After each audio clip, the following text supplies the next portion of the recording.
മിശിഹായിൽ അനുഗ്രഹീതരായവരെ, ദിവ്യകാരുണ്യ ഈശോ ഈ ദിവസം നിങ്ങളുടെ ജീവിതത്തിന്റെ എല്ലാ കാര്യങ്ങളെയും അനുഗ്രഹിക്കുകയും ആശീർവദിക്കുകയും ചെയ്യട്ടെ എന്ന് പ്രത്യേകമായിട്ട് പ്രാർത്ഥിക്കുകയാണ്. ദിവ്യകാരുണ്യ സ്നേഹവും കരുതലും ഈ ദിവസം നിങ്ങളുടെ എല്ലാ കാര്യങ്ങളിലും നിങ്ങളുടെ കൂടെ ഉണ്ടായിരിക്കട്ടെ.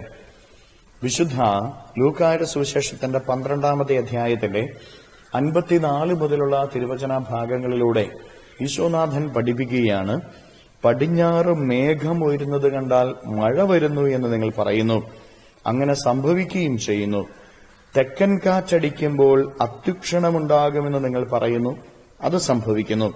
കപടനാട്യക്കാരെ, ഭൂമിയുടെയും ആകാശത്തിന്റെയും ഭാവഭേദം വ്യാഖ്യാനിക്കാൻ നിങ്ങൾക്കറിയാം. എന്നാൽ ഈ കാലത്തെ വ്യാഖ്യാനിക്കാൻ നിങ്ങൾക്ക് അറിയാത്തത് എന്തുകൊണ്ട് നിങ്ങൾ ശരിയായി വിധിക്കുന്നില്ല?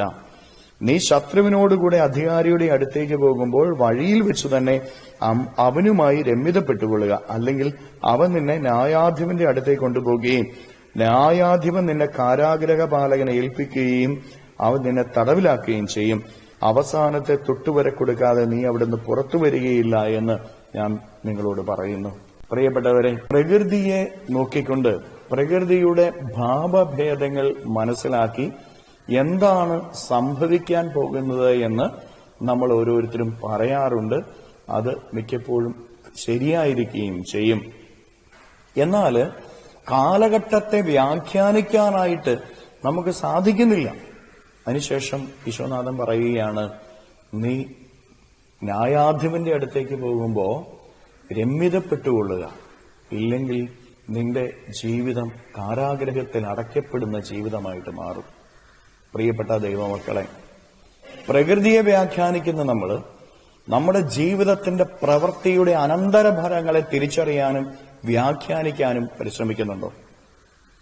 നമ്മൾ ഈ ലോകത്തുള്ള സകല കാര്യങ്ങളിലും നമ്മൾ വ്യാഖ്യാനങ്ങൾ നടത്തും. അതിനെക്കുറിച്ചുള്ള അറിവ് നമ്മൾ നേടിയെടുക്കും. മറ്റുള്ളവർക്ക് അത് നമ്മൾ പറഞ്ഞു കൊടുക്കും. പക്ഷെ നമ്മുടെ ഓരോരുത്തരുടെയും വ്യക്തിപരമായ ജീവിതത്തിൽ നമ്മളൊക്കെ ചെയ്യുന്ന പ്രവൃത്തിയുടെ അനന്തര ഫലങ്ങളെക്കുറിച്ച് നമ്മൾ ആരെങ്കിലും ചിന്തിക്കാറുണ്ടോ? അനന്തര ഫലം എന്ത് എന്ന് പ്രവചിക്കുവാൻ നമുക്ക് ആർക്കെങ്കിലും സാധിക്കുന്നുണ്ടോ? അതിനുവേണ്ടി നമ്മൾ ശ്രമിക്കുന്നുണ്ടോ? ഇല്ല. പ്രകൃതിയെ നോക്കി മറ്റു പല കാര്യങ്ങളെ നോക്കി നമ്മൾ പല പ്രവചനങ്ങളും നടത്തും. എന്നാൽ സ്വന്തം ജീവിതത്തിന്റെ അനന്തഫലങ്ങളെ വ്യാഖ്യാനിക്കാനായിട്ട് നമുക്ക് പലപ്പോഴും സാധിക്കാതെ പോകും. പ്രിയപ്പെട്ട ദൈവമക്കളെ, ഭൂമിയിലെ ജീവിതം ക്ഷണികമാണ്. അത് ഏതു നിമിഷവും അവസാനിക്കുന്നതാണ്. ഈ ഭൂമിയിലെ ജീവിതം അവസാനിക്കുമ്പോൾ ദൈവത്തിന്റെ സന്നിധിയിലേക്ക് നീ കടന്നു പോകണം.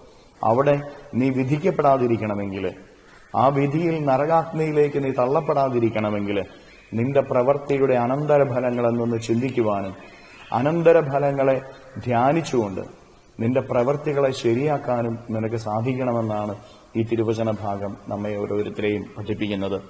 നമ്മുടെ പ്രവൃത്തികൾ അത് പ്രധാനപ്പെട്ടതാണ്. നമ്മുടെ പ്രവൃത്തിയുടെ അനന്തരഫലങ്ങൾ എന്ത് എന്ന് പരിശോധിക്കുക. ഓരോ പ്രവൃത്തിയും അതിനനുസരിച്ച് ചെയ്യുവാനായിട്ട് പരിശ്രമിക്കുക. അപ്പോൾ ദൈവാനുഗ്രഹം നിനക്ക് ലഭിക്കും. നിന്റെ കുടുംബം അനുഗ്രഹിക്കപ്പെടും. നിന്റെ അധ്വാനങ്ങൾ ആശീർവദിക്കപ്പെടും.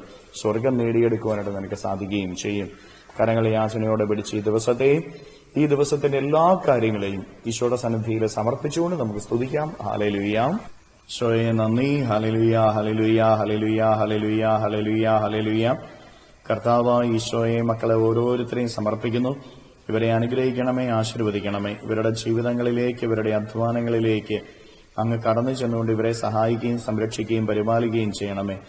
ഇവരുടെ ജീവിതത്തിൽ നിന്ന്, ജീവിത വഴികളിൽ നിന്ന്, അധ്വാന മേഖലകളിൽ നിന്ന് സർവ്വ തിന്മകളും ബന്ധനങ്ങളും കെട്ടുകളും പിശാചിന്റെ ഉപദ്രവങ്ങളും നാരകീയ ശക്തിയുള്ള പ്രവർത്തനങ്ങളും പൈശാചികാരൂപികളുടെ പ്രവർത്തനങ്ങളും നിർവീര്യമായി തീരട്ടെ എന്ന് കൽപ്പിക്കുന്നു. എല്ലാ കെട്ടുകളും ഇവരുടെ ജീവിതത്തിൽ നിന്ന് അഴിയട്ടെ എന്ന് കൽപ്പിക്കുന്നു. എല്ലാ തിന്മകളും ഇവരുടെ ജീവിതത്തിൽ നിന്ന് നീങ്ങിപ്പോട്ടെ എന്ന് കൽപ്പിക്കുന്നു. Hallelujah, hallelujah, hallelujah. നിത്യം പിതാവും പുത്രനും പരിശുദ്ധാത്മാവുമായി സർവേശ്വര എന്നേക്കും. ആമേൻ.